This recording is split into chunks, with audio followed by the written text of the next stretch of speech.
Welcome to UPThinking Finance, a podcast that offers a unique and discerning view of economics and financial planning. Here are your hosts, Emerson Fersch and Amy Lenoble.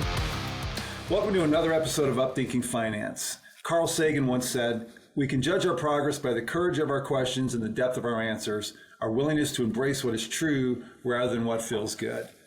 I want to welcome everyone across the globe and wish you happy holidays to the last episode of UPThinking Finance for 2023. And it's also my pleasure to introduce today my co-host and business partner and friend, Amy Lenoble. Hi, yes, and happy holidays to all our clients listening. We're so grateful for everything you do, and I'm so excited to be here. So for everybody who's either a client of ours or who's been watching this podcast for a while, you know that we don't stick to the traditional narrative, whether it's geopolitical views or even in the investment industry. And to that end, we seek out and embrace opinions from those of people who come at it from a completely different angle. Today's guest is one of those people who we've hired as a consultant, who's been working with us for about a year, who isn't directly related to the investment industry, but who's brought inspiration and ideas to us that have helped us not only better serve our clients, but also better run our practice. His name is John Smart. He has a Master's of Science in Future Studies from the University of Houston and a Master's of Science in Physiology and Medicine from UC San Diego in California. He has 22 years of experience as a Foresight educator, complex systems scholar, and student of technology dynamics, threats, risks, and uncertainties. As founder and CEO of Foresight University, his focus is on the psychology of foresight and leadership and foresight and action practices for individuals and teams.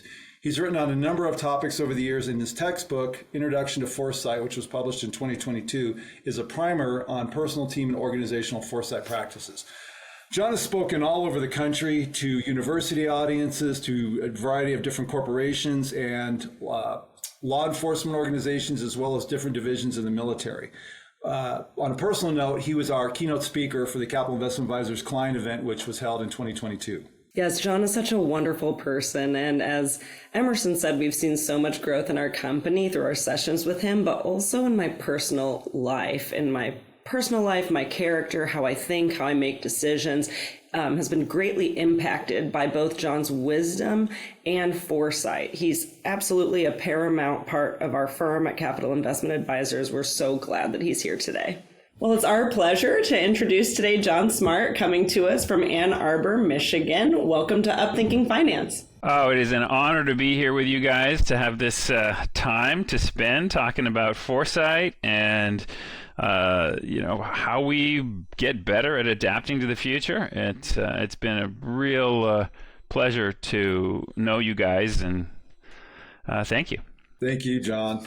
Well, cool. So why don't we start with kind of the obvious question? Maybe you could explain to the listeners what being a futurist is and the psychology and practice of foresight. When we think about the future, I've been in this space for 20 years now. I was an entrepreneur previously, sold my company. What did I want to do for my second act? I wasn't sure, but then I realized, since I was in high school, I've always been interested in thinking about where the world's going.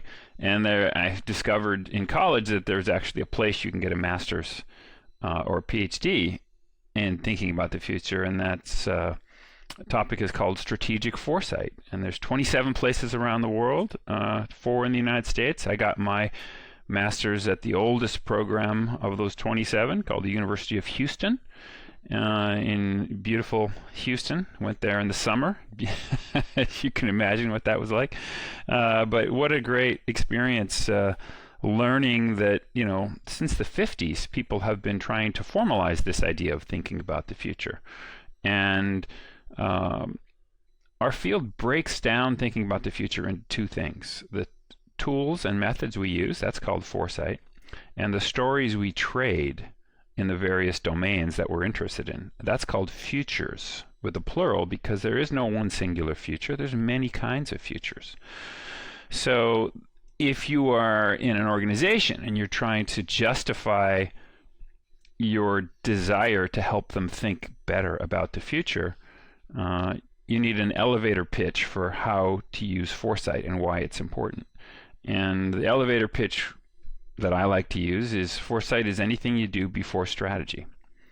And if you don't do anything before strategy, you're just jumping into the stuff that's been taught since the 30s at Harvard, strategic analysis, collecting data, making some models. If instead you collect trends, you collect various people's stories about the future, if you construct scenarios based on some important and uncertain axes, if you do prediction markets where you get people to actually predict so they have skin in the game, if you create models for what you think are the causal drivers, the so-called macro trends, right? And the drivers underneath them. If you just do brainstorming, all that's foresight. And if you give yourself permission to do it prior to strategic planning, what you discover is there's kind of two fundamental dimensions of this discovery.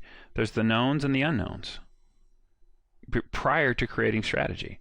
And that's called predictive contrasting. What can we predict that's relevant to strategy, and what can't we predict where we know we're going to be surprised? That's the uncertainty we have to wrangle with. And how are we going to wrangle with that uncertainty? What are our weak signals? What are we looking for? What are we monitoring? It's called scanning. That's one of the fundamental tools we use, environmental scanning. And when we get a weak signal, how do we interpret that? And then you take that up to strategy, and then you review it, right? So that's the basic concept of foresight. You can divide strategy into visions and risks as well. So knowns, unknowns, visions, risks. That's called the cover model, or the cover pyramid, because visions and risk, VR, they sit at the top. That's strategy, right? The positive and the negative, the things we want to steer toward and the things we want to protect against. But knowns and unknowns sit at the bottom. You remember Don Rumsfeld, the knowns and the unknown unknowns, right? It's like you start with the knowns that are relevant, and that's intelligence, right? And that's looking to the past and the present. You can't understand the knowns that are relevant unless you're looking at the past and the current environment, and you're really monitoring that.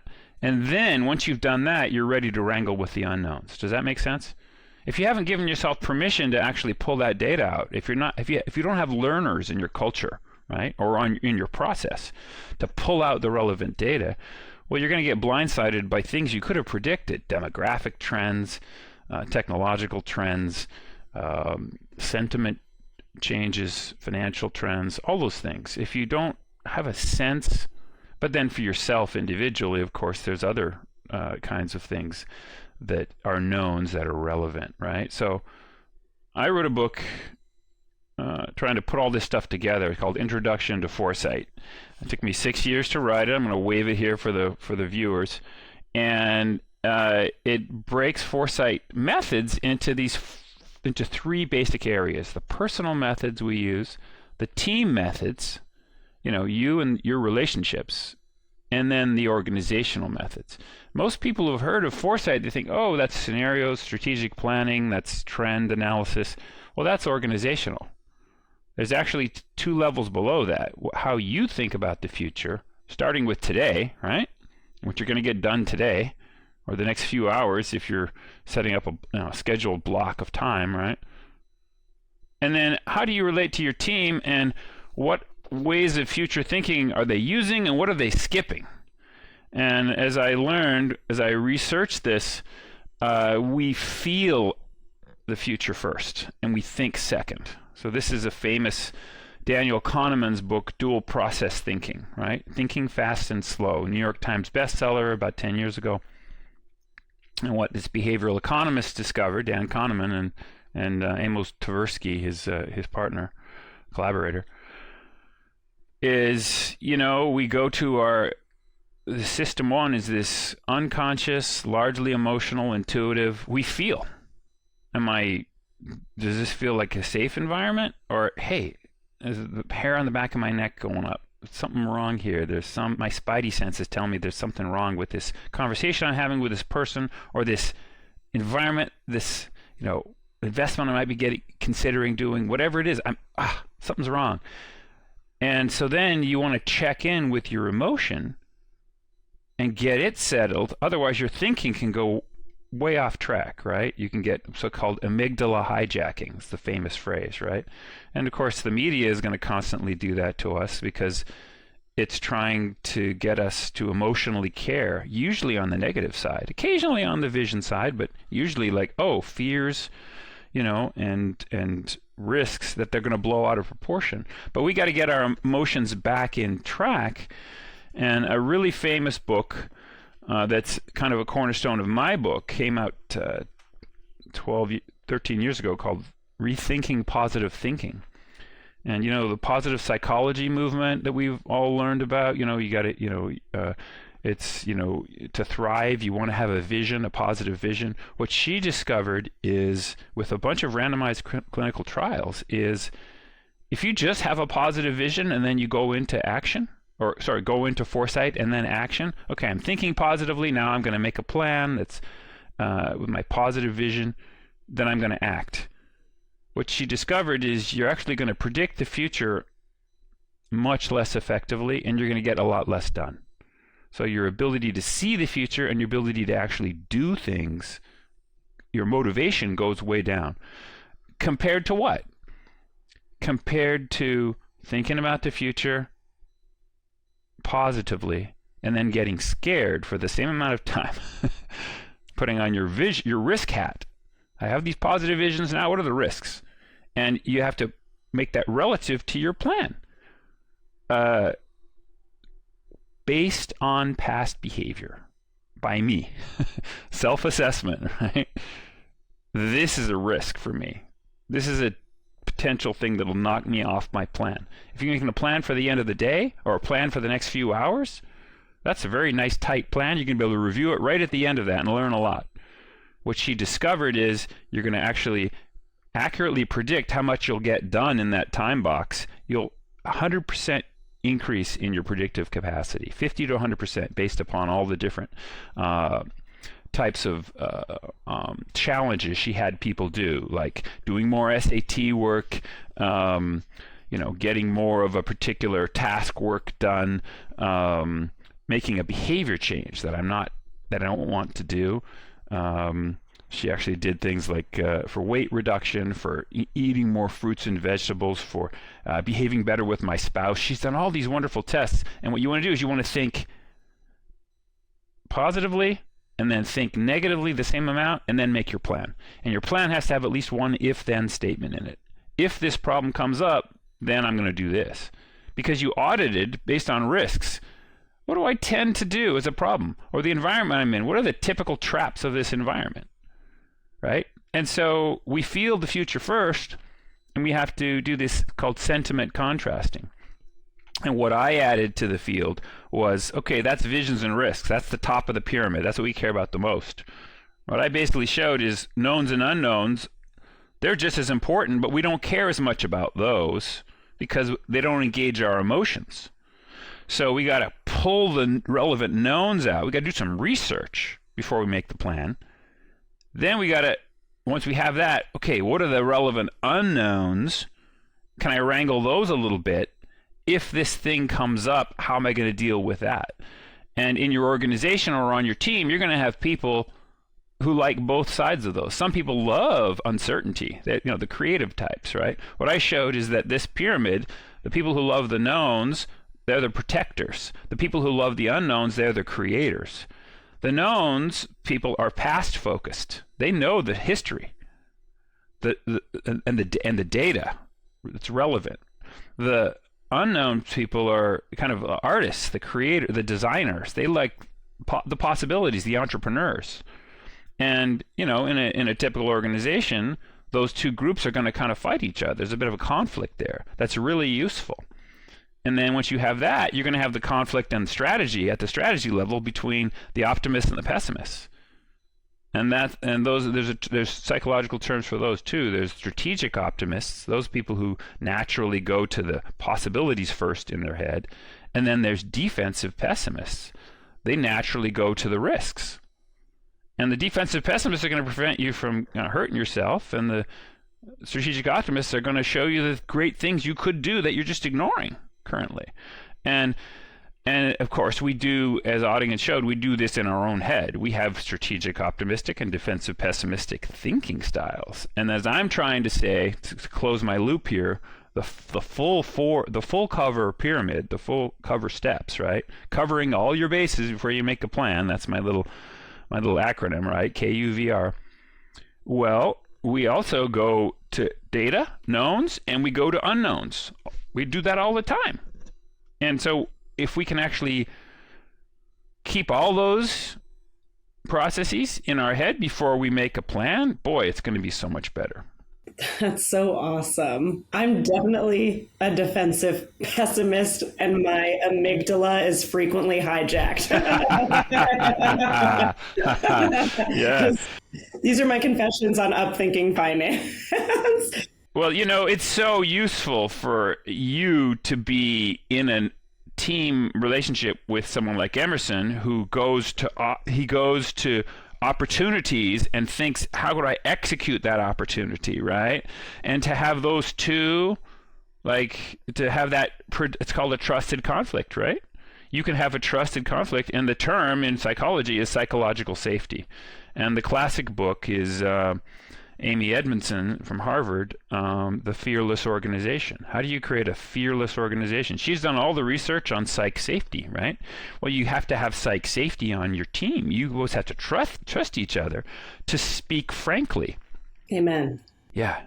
And there's so many tools you can use for that too. Like you, Amy, in a group, if the group is, let's say, really being led by somebody who is very visionary, very driven, right? There's a lot of ego or money involved in the decision, the organizational decision. You may not be allowed in a typical strategy meeting to voice your concerns, even though you see the problems, right? The roadblocks ahead. Here's the big rock that we might hit in the rapids, right? But if the leader is willing to do a project pre-mortem occasionally, you'll get to do that. And the pre-mortem takes all your silent defensive pessimists and gives them voice. And what is that? Project pre-mortems, you can look at that on the web. You'll see all these wonderful tools organizations use to do that. It takes just a few minutes. It's somebody in the organization, typically a deputy, typically not the actual leader themselves, because that's too much ego. And there's too much risk to critique the big, the golden cow project, in that setting. But if the leader deputizes someone to do a pre-mortem, well, everybody gets a 3x5 card.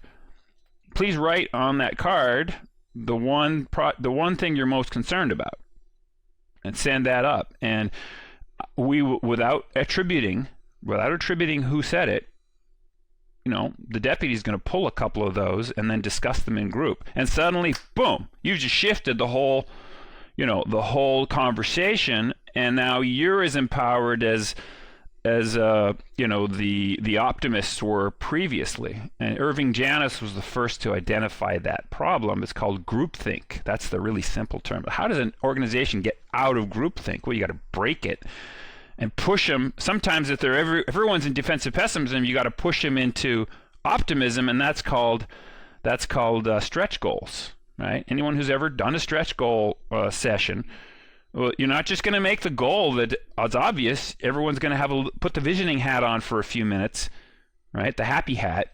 Man, what if we got that thing? That's a hard thing, but wow, it's a hard and good thing. And sometimes you got to shift if people are being super defensive into that, right? So that's the simple model, and I think it's so helpful to know we can use that in our own brain as well. We don't have to just do it in a team. We can do that in our own conversation, right, with ourselves. Yeah, that's so good. And I do agree. Yeah, Emerson and I definitely conflict well. He is the strategic optimist of the group, and I'm the defensive pessimist, but it works, But I know in future studies, and it's been a big part of your, personal career and journey, there's something called accelerating change. And I'm very interested to hear more about that and how accelerating change affects a person's outlook and decision-making ability. Well, that is a lovely topic because it's kind of how I got into foresight. I looked at so to give like kind of, I think the coolest analogy for me was there's this thing called the cosmic calendar. Now, if anyone ever saw the series in the 1980s or 90s called Cosmos, Carl Sagan's famous series that he did on TV, right? Well, it was the second episode of that series where he put all the interesting things that have happened in the universe on a calendar, right? 13 billion years of universe's life, 12-month calendar. And what he showed was, with this calendar, is everything after the midpoint, like June or July, it just gets faster and faster. There's like more and more stuff happening in the universe. And then as you get to Earth in the last few months of that calendar, it just goes crazy. And this is where we all learned at some point in high school, we all learned that like all of human history is just this tiny little blip on the end of that. And then you focus in on that blip and things just go faster and faster the closer you get to the present time, right? And so I wanted to understand that better. So I read his book on that topic, Dragons of Eden, and then and that got me to Alvin Toffler, who was a famous futurist from the 20th century. He wrote a book called Future Shock in 1970. And this was the first book that introduced this idea that the modern world change is going to keep going so much faster that you're going to have a psychological problem adapting to it. And as Eric Hoffer said, in times of rapid change, it's the learners that inherit the future. Those who are not constantly learning find themselves beautifully equipped to address a world that no longer exists. That was the full quote, right? Wow. Isn't that interesting? So unlearning is as important as learning the faster things go. What are the things I know that just ain't so anymore, or that no longer are so, right? And so you have to, sorry, Emerson. I was just going to say, everything you're saying, the thing that keeps coming to my brain is you literally have to be willing to let go of personal bias. I mean, am I right? Because otherwise, what you're talking about is just such a radical shift of really being willing to let go of a lot of knowns or personal knowns, right? Jumping off the cliff into a whole new unlimited possibility kind of a situation. I think that's it. I think we have to keep all four of those cover assessments in our head and ask ourselves, am I doing enough of each of them? And am I fighting the fight between them? And if I have a bias, then I have a known that's wrong. I have a known that's no longer true. It's a bias. It's maladaptive. I learned it in some environment where it might have been useful for a while, but it's not now. Or it might never have been useful, right? It might have been based on bad data or bad training, right? And how do I get out of that? Thinking Fast and Slow lists, I think, like 35 biases that we have. That's one of the big things about this book, is not only did it describe these two ways of thinking, it says, look, these are all fundamental biases you have, like loss aversion bias and anchoring bias. And there's so many ways where you mentally can get stuck based on, limitations of our thinking and our feeling, limitations of them. And so if you can get out of that by recognizing those exist and then retraining yourself a little bit. There's a really famous book in my field called Super Forecasting, where they took just ordinary people, and they required them to do prediction in markets where they get skin in the game. And what they quickly discovered is that average people who have no technical ability started out predicting all the experts in lots of fields, including like for intelligence studies for like the future of countries, right? And the reason they did, Emerson, is because those people who were the best predictors, they were constantly bias checking. They were checking their own biases. And then they were not predicting on things that they didn't have enough confidence on. Instead, they were staying in the open-minded frame. Give me more data. I don't know. I need more knowns and unknowns before I'm even willing to give you a vision or a risk, right? And so I think that's a key part of recognizing that these are basics. They're basics. They're basic to the universe. The most crazy thing I'm going to say today is that knowns and unknowns are actually baked into physics. There's all these processes where their future is known. There are things like Newtonian mechanics and relativity and thermodynamics, right? Nuclear decay. There's all these just give me the equation, I can tell you the future of that thing. There's a whole pile of other things like quantum mechanics and chaos that are fundamentally unpredictable. And if you're not comfortable realizing that there's predictable and unpredictable processes that are going to affect you, right?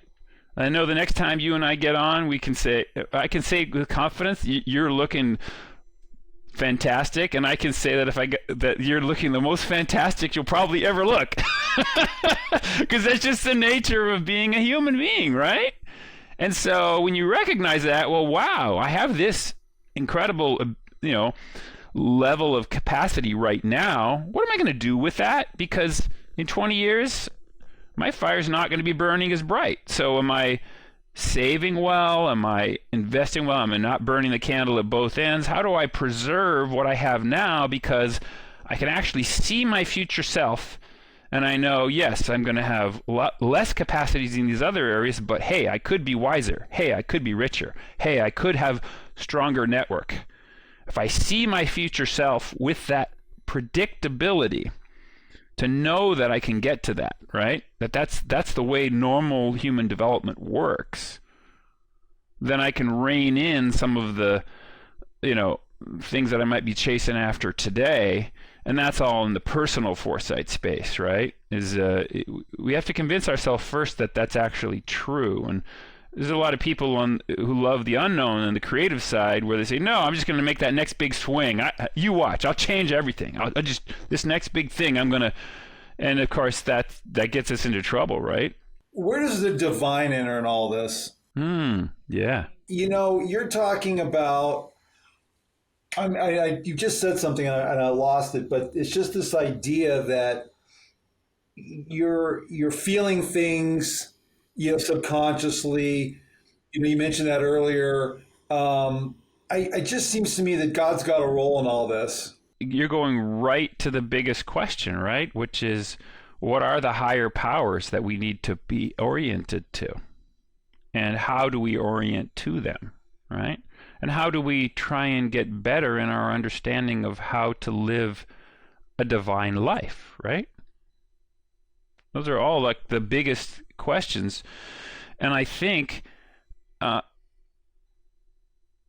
it starts for me by recognizing that these processes that are built into our own psychology and into our societies, there is a huge amount of wisdom there, and intelligence and higher power that we will gain as we learn more about them, and they will help us with all of those questions. So it's a really interesting question to ask, how closely do you associate the universe itself that God created with God's self, right? Or do you separate those two, right? It's a really interesting question, because the universe is vastly more complex than us and has vastly more wisdom that it will reveal as we get smarter at understanding it and how it applies to us. And, it was, I guess, St. Thomas of Aquinas and several other early Christian theologians who said, study the universe to understand the mind of God and the purpose of God, right? And the Christians have all said that man is made in God's image. So the better one understands the nature of man, one can understand much about the nature of God. Although, of course, we're not perfect, but we are in that image of perfection. So I think we each have to ask this question of, how do we reconcile progress in science with progress in spiritual belief? Because by definition, everything spiritual, science can't prove or disprove. It requires a leap of faith. It requires and you may believe that comes from outside of you in some Christian traditions, or it's your personal choice. But in either case, there's a faith leap that's required in your relationship with God and with anything you consider to be a higher power or divine, right? So I'm curious. I'd love to hear how Amy reconciles that, and also you, Emerson. How do you reconcile what we have learned so far, which is small, right, about the nature of the universe? Or maybe you could say it's a lot compared to, what other animals know, right? I mean, we're entirely unique in that capability of self-reflection, right? So how do you guys wrestle with that question? That's a great question. I do believe there's in the Bible a spiritual gift that's listed called discernment. And it's my favorite spiritual gift. And just the point of that being, any personal self-reflection that comes to me naturally, I attribute that personally out of choice. I attribute that to the Spirit. I believe that was God-given wisdom for me to work on myself, to be aware and conscious of certain things, or as you say, to unlearn things, unlearn habits that aren't fruitful, learn other ways of thinking that are fruitful. And I always attribute that spiritually. I believe that discernment comes from God. That's kind of where I go with it. Yeah, it sounds to me like the way my father, his kind of model of the triumvirate, God the Father and the Father, Son, and Holy Spirit. That's the way he talks about Holy Spirit, as this kind of underappreciated thing that can give you discernment. It sounds like you are kind of have a lot of overlap with the way he looks at that. What about you, Emerson? Oof. So I don't know, and this kind of will lead into sort of where we wanted to go with you and the work we've been doing, because it's been transformational, I think is probably the word that comes to mind. I found that, in my mind, there's an absolute, and that God is the ultimate source of truth. And that's where the argument stops for me personally. So then the challenge becomes, and I think it overlaps with what Amy said about discerning and seeing his hand in the day-to-day, in coincidences, in events. We were even talking about this yesterday on one of our team meetings. And so to then just trust in what I call this flow. I don't know a better way to put it. It's just, I know when I feel I'm aligned, perfectly aligned, and being human, it's a moving target, but you get that place where it's like we are right in the flow. It's when I met Alex Craner. That was just me sending an email to a guy who wrote a cool article on a financial blog, and it evolved into this whole investment system that we use exclusively. We're the only ones who do this in the U.S. as advisors. So that's what I don't know if that answers the question, but I just feel like the truths are there. And again, what's been required of me, both professionally, even in my spiritual life, is to really let go of these boxes, these containers, these limitations. Because, I've shared with you both personally my background in life and where I came from. The fact that I'm even sitting here with the kind of people you both are having a conversation like this, that's a miracle, right? So why would I put limits on God's influence anywhere? You know what I mean? And so I don't know if that answers it, but that's just kind of me. My trust ultimately goes into that, and it manifests for me in events and circumstances and the people that coming into my life for different reasons. It very much sounds like another version of what Amy was saying, but very specific to kind of personal experience and personal enlightenment that you are lucky enough to get in when you're living, by your values, when you're living what you think is a godly life, when you are aligned with those values, and then you get those revelations, right? So that to me, I feel that the most important thing we can all do is never run from spiritual questions, but to ask ourselves, what is our process, and then maybe look over it every so often and discuss it, openly with others you trust, like we are doing here. And so that to me, that's the closest I feel I can get to it. I know that if I died at any point, I'd be able to go to God under anybody's vision of what that God might be like and be called to account and be able to honestly say, well, I felt that I was keeping that priority right at the top, right? That to me that's the most important way that I know, just like a coach will say, I don't care about your performance. Did you do your best today? Right? I mean, that's the key question. And this book by Carol Dweck, many people know this, Mindset, was the first to say, don't praise your kids for what they have, but praise them for how hard they worked, and did they do their best today, right? And that way of thinking, it's called the growth mindset.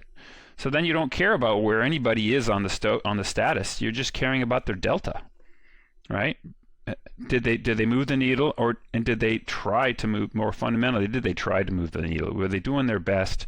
Because sometimes the environment's going to defeat you, but you'll go down knowing you did your best. The very best example of this that I've ever heard, and everyone goes back to this, is Man's Search for Meaning by Viktor Frankl, right?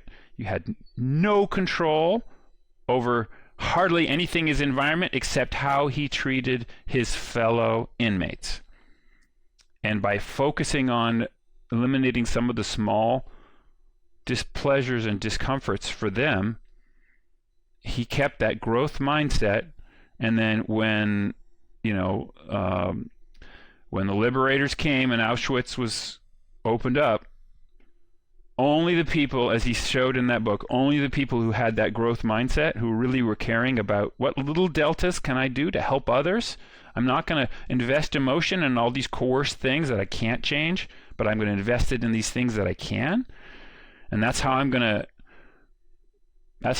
to assess myself at the end of every day as I'm falling asleep.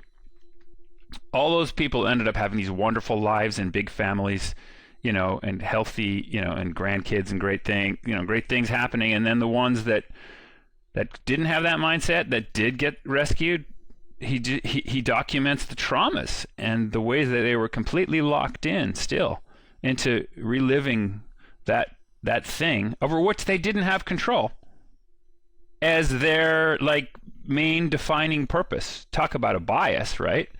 Talk about a bias that you just can't unlearn.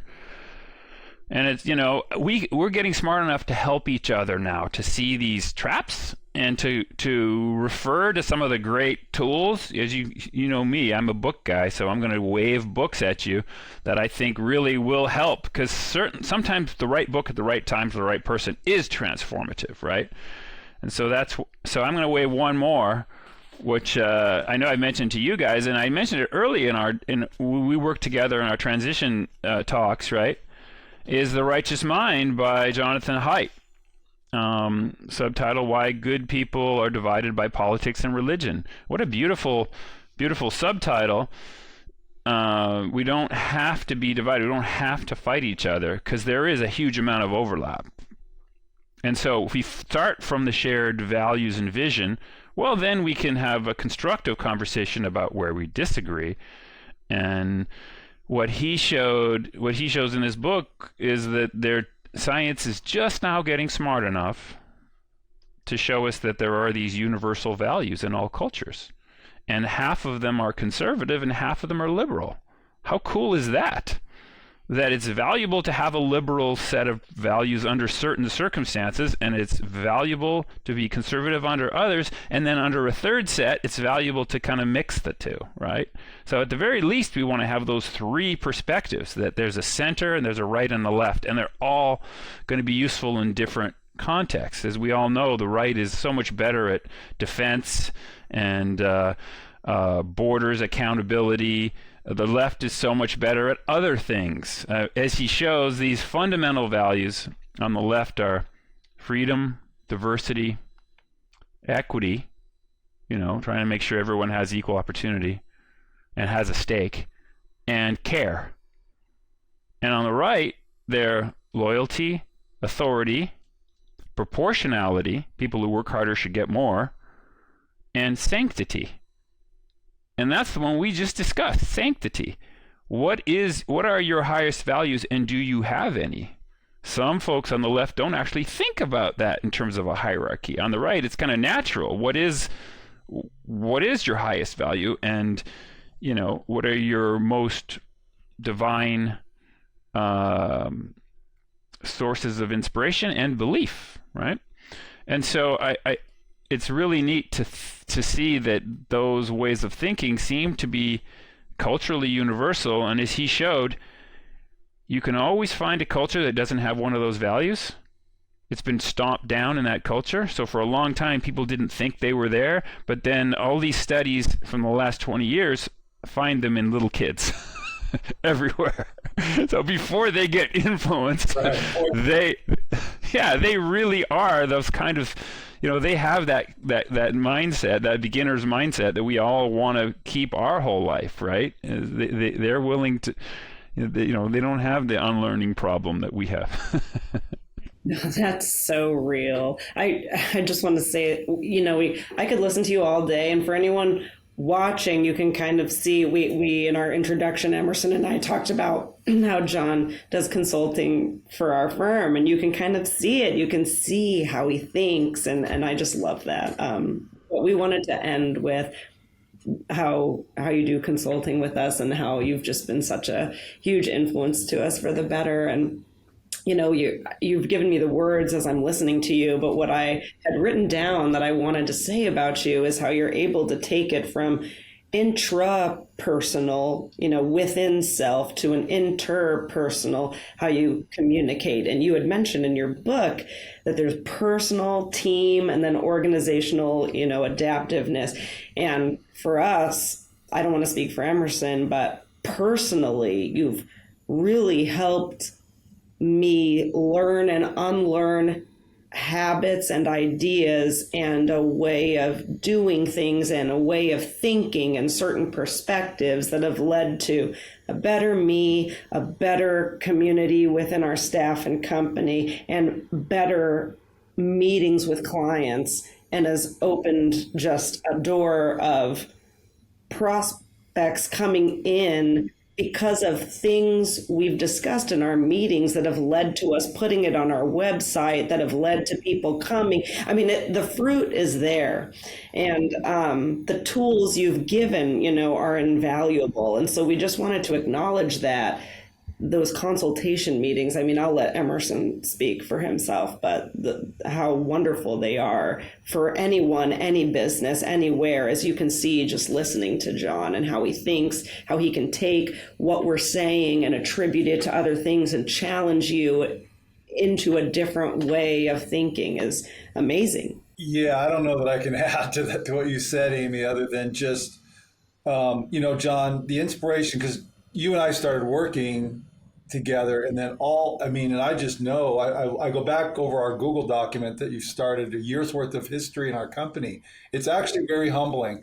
God, I want to start crying on the podcast, but to look at where it started with me bearing some pretty personal, fears and concerns I had, and this, before Amy came on as partner, that whole process. And then all of a sudden, just that whole transformation, cleaning up the company with the structure and the handbook, and just shifting the people that, and so I wanted to point out, because I know this is where I get tripped up and I can't say all the things I think.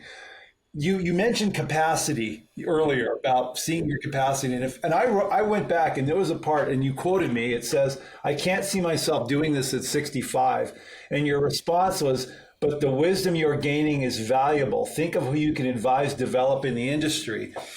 And that is exactly what you were talking about earlier. I wasn't even there, and then all of a sudden, I went to Amy and another person in the office at the time with the approach of, how can I help you get to where you want to be in 5 years? That question then just literally set a domino of decisions and the flow. It got me into the flow that I wasn't capable of seeing.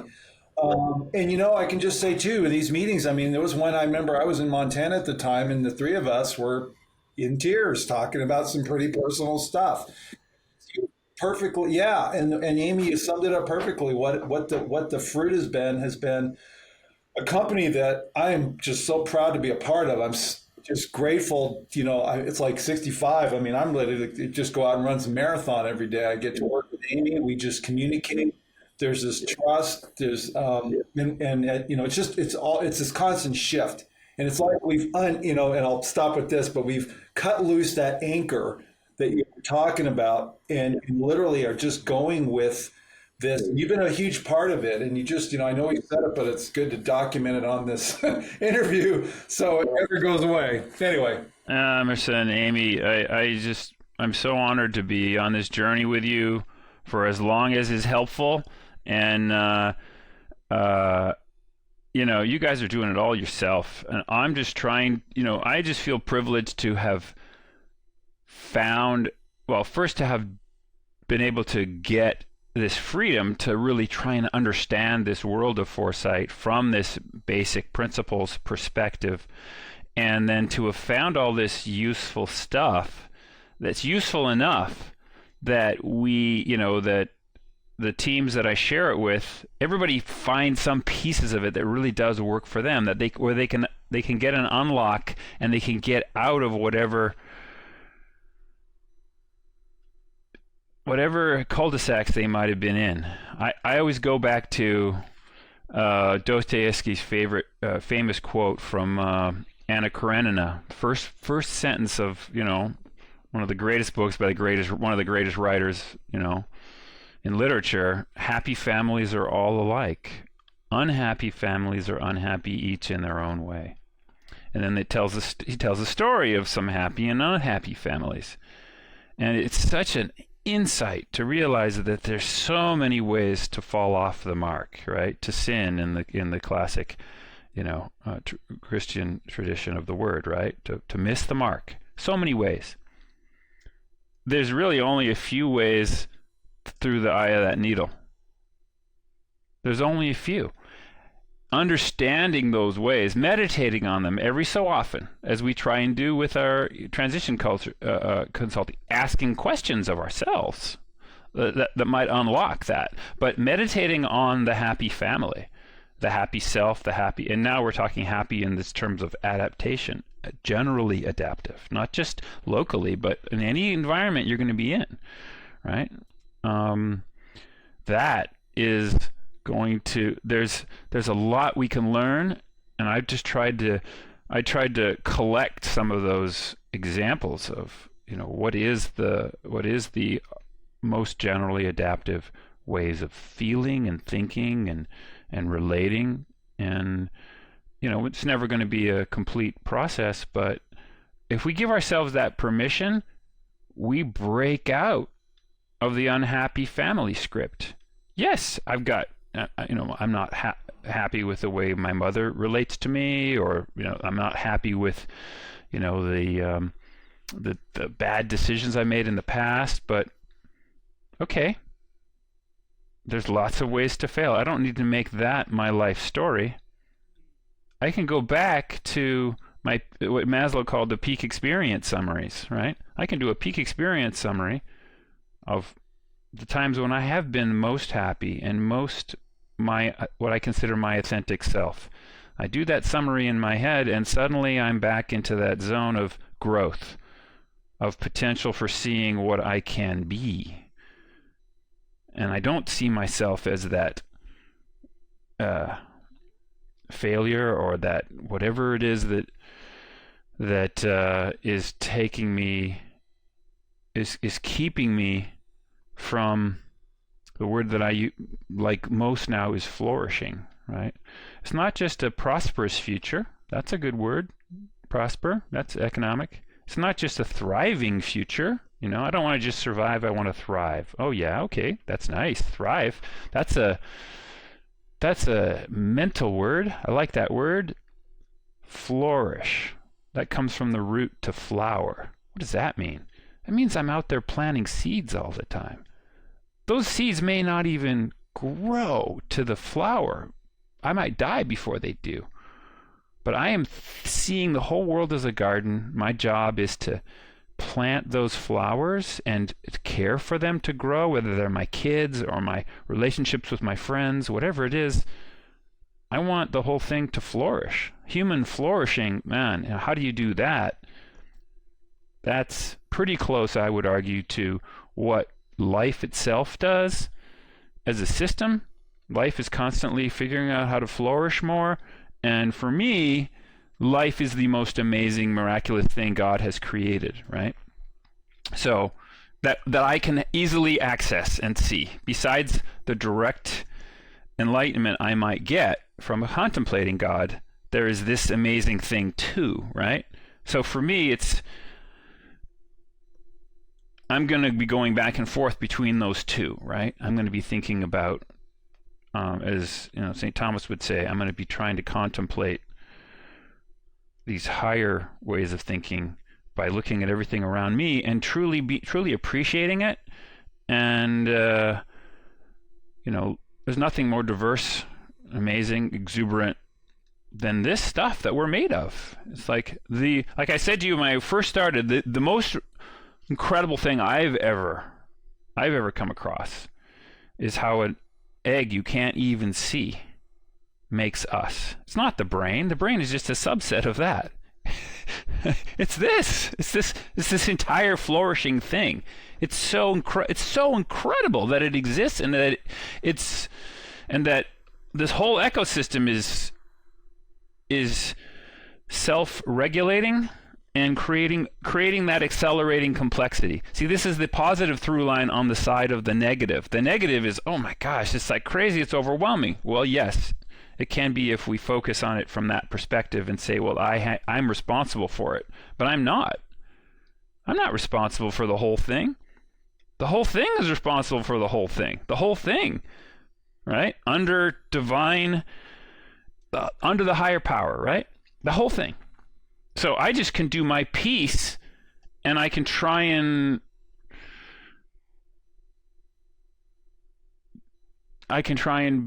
become more like it, right?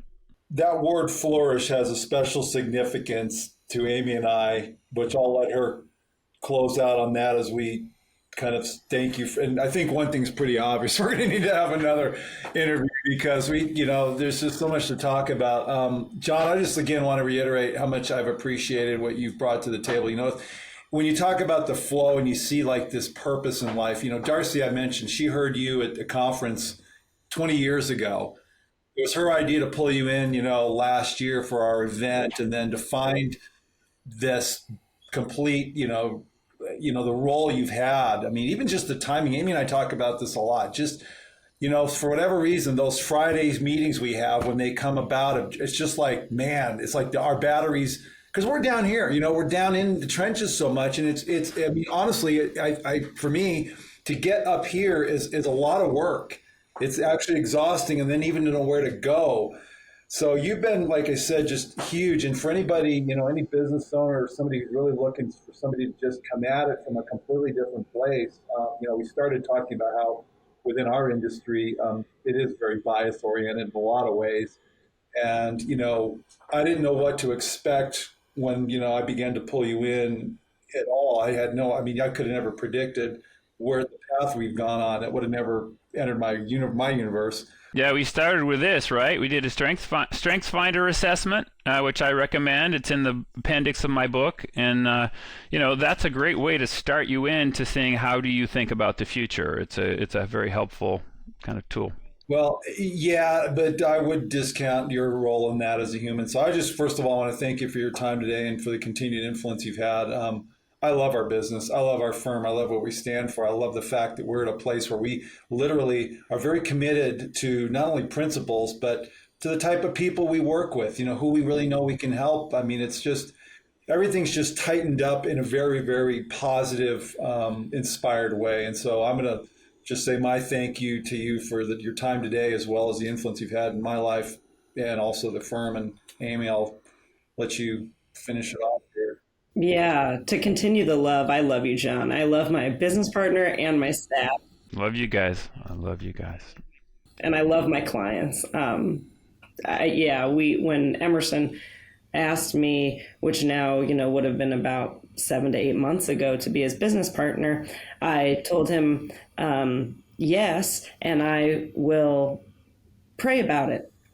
And I shared with him what I got. I was nervous. If anyone watched a couple podcasts ago, I wanted to be a dancer. I was nervous to join, be a partner in a financial industry, not because I didn't want to, because I just felt like a giving up of something else that had meant a lot to me, which I later discovered it was not. That's not what it was at all. But I did journal what I felt the Spirit tell me was that if you move forward, you will flourish, and Emerson will flourish, and your business will flourish. There were 3 separate things. But I shared with him that word, and so we always talk about it like 8 months later because it was proven to be true. But yeah, we always talk about flourishing. So it's just very interesting that you brought that word up. But I don't think there's any better ending to this interview than that, than the gift of seeing a spoken word come to fruition. I don't think there's a better feeling for me personally. So thank you, John, for everything. And we look forward, to the next time.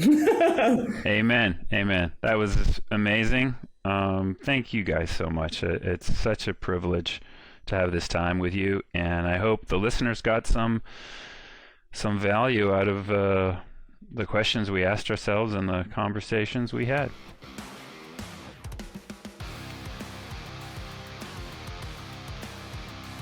Emerson Fersh and Amy Lenoble are registered representatives, and securities and advisory services are offered through LPL Financial, a registered investment advisor, member FINRA SIPC. The opinions voiced in this podcast are for general information only and are not intended to provide specific advice or recommendations for any individual. To determine which strategies or investments may be suitable for you, consult the appropriate qualified professional prior to making a decision. The guest speakers and the companies they represent are not affiliated with or endorsed by LPL Financial or Capital Investment Advisors, LLC. Individual tax and legal matters should be discussed with your tax or legal expert. Economic forecasts set forth may not develop as predicted, and there can be no guarantee that strategies promoted will be successful. All performance referenced is historical and is no guarantee of future results. All indices are unmanaged and may not be invested into directly. There is no assurance that the techniques and strategies discussed are suitable for all investors or will yield positive outcomes. The purchase of certain securities may be required to affect some of the strategies. Investing involves risk, including possible loss of principal.